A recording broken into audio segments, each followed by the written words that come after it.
a solução, já encontrou o substituto?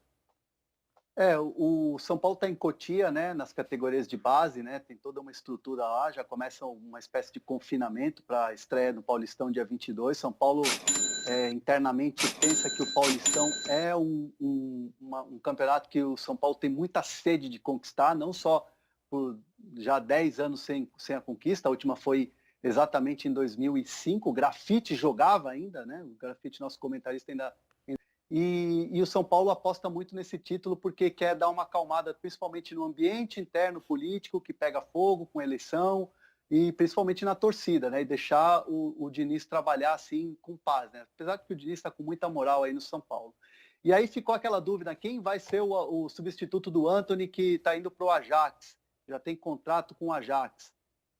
Duas possibilidades. Durante a semana ele trabalhou com o Everton, ex-Flamengo, e que teve uma boa temporada com o São Paulo em 2018, mas se machuca muito o Everton, uma sequência muito grande de lesões, mas o escolhido mesmo pelo Diniz, o Pablo, que a gente viu aí sorrindo nas imagens aí da TV do São Paulo, e o que eu trago de informação assim legal que me falaram, é que assim, o Pablo é um jogador que com o Thiago Nunes no Atlético Paranaense virou centroavante, homem de referência, goleador, mas que com o próprio Diniz no Atlético Paranaense chegou até a ser lateral quando o Atlético Paranaense jogava com 3 zagueiros, fazia a ala. Ou seja, um jogador que joga pela direita, já jogou também pelo lado esquerdo, e ele gosta muito de trabalhar com o Diniz. Então, o preferido, o escolhido, né, foi o Pablo, que fez gols, inclusive no último jogo oficial do São Paulo, o clássico contra o Santos no Morumbi. É um jogador também que teve lesões, parece estar muito bem fisicamente, confiante, e ele foi o escolhido aí para suprir a ausência do Antony no momento. Característica de jogo completamente diferente. Olha o Pablo, até aí. pela altura, é o campinho aí que a gente vai colocar aí. Então vamos lá. Volpe, Juan Fran, Bruno Alves, Arboleda, Reinaldo, Daniel Alves, Tietê, Igor Gomes, Pablo ou Everton, né? Tá mais pro Pablo, como a gente conversou agora com o Hernan, Pato, Vitor Bueno e Pato, né? Esse, então, o São Paulo sem Antony. Ô, Hernan, eu acho que o maior problema aí não tá nem em deslocar o Pablo, que inclusive a gente já viu o Diniz fazendo isso em algumas ocasiões.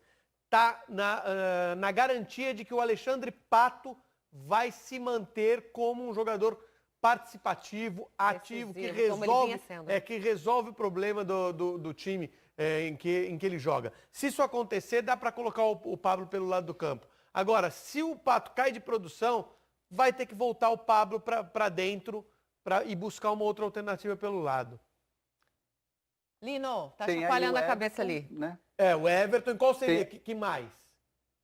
Você tem o Toró, você tem o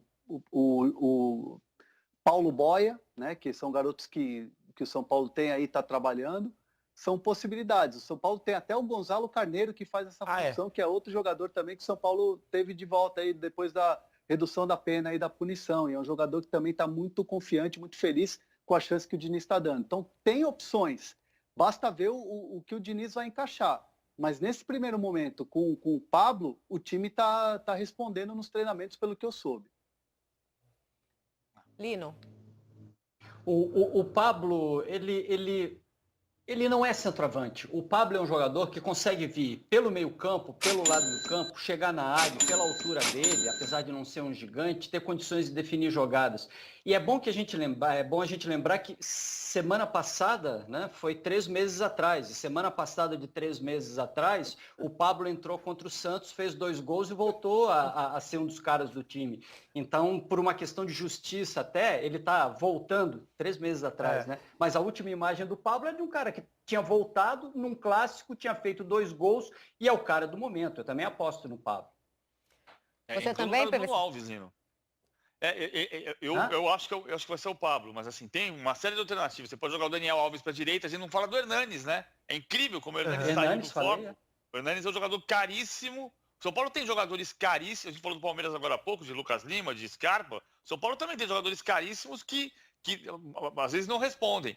Naquele jogo contra o Santos, o Fernando Diniz tirou o coelho da cartola, porque ele tirou com um homem a mais, ele tirou o Bruno Alves, puxou o Tietchan para a zaga, jogou o Pablo na frente. Então, o que o São Paulo cresceu foi em alternativas de jogo. E o Fernando Diniz pode...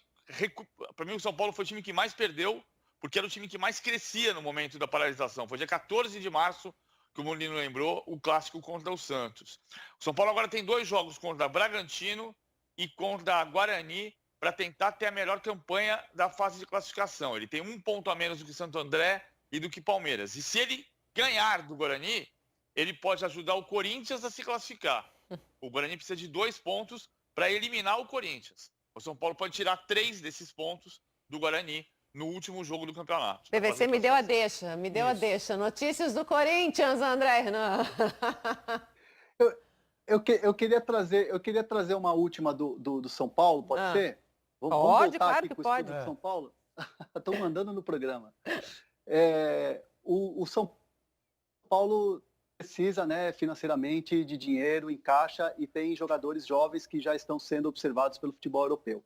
Um deles é o Igor Gomes. O São Paulo, até o momento, só recebeu assim telefonemas, sondagens, algo em torno do Ajax, né? O Ajax entrou em contato com o São Paulo para saber informações do Igor Gomes. Só que depois das notícias que vieram de Madrid, do Real Madrid observar o jogador desde o início do ano, o Ajax agora sinalizar, o mercado europeu, com a abertura da janela, começa a se movimentar para saber quem é esse garoto que movimenta tanto a atenção de outros clubes. E me falaram que o Olympique de Marseille também já sinalizou com uma ligação dizendo o seguinte: que garoto é esse? Quem é esse novo Kaká que estão falando aí que está no São Paulo? Então o Olympique de Marseille também é outro clube que começa a olhar diferente para o Igor Gomes. O São Paulo, conversando com algumas pessoas do São Paulo, disseram que o telefone não tocou. Por mais que o Raí fale muito bem o francês, não foi o telefone do Raí que tocou com o Olympique de Marseille. E sim, muito quem trabalha, quem está próximo no dia a dia com o Igor Gomes. Então, assim, é claro que isso pode esquentar ou não, porque a gente está no começo de abertura de janela, mas o que fica e o que é importante a gente colocar aqui é que o mercado olha para o jogador e o São Paulo tem a necessidade de vender o jogador porque o caixa está precisando cobrir o buraco. Então, é uma situação que o Diniz, né, vai sofrer bastante, porque se de repente acontecer essa janela de perder o Igor Gomes, perde muito. E aí pode ser o Hernanes uma possibilidade aí, caso o São Paulo perca o Igor Gomes. Muito bem, vamos tocar o barco então, falar de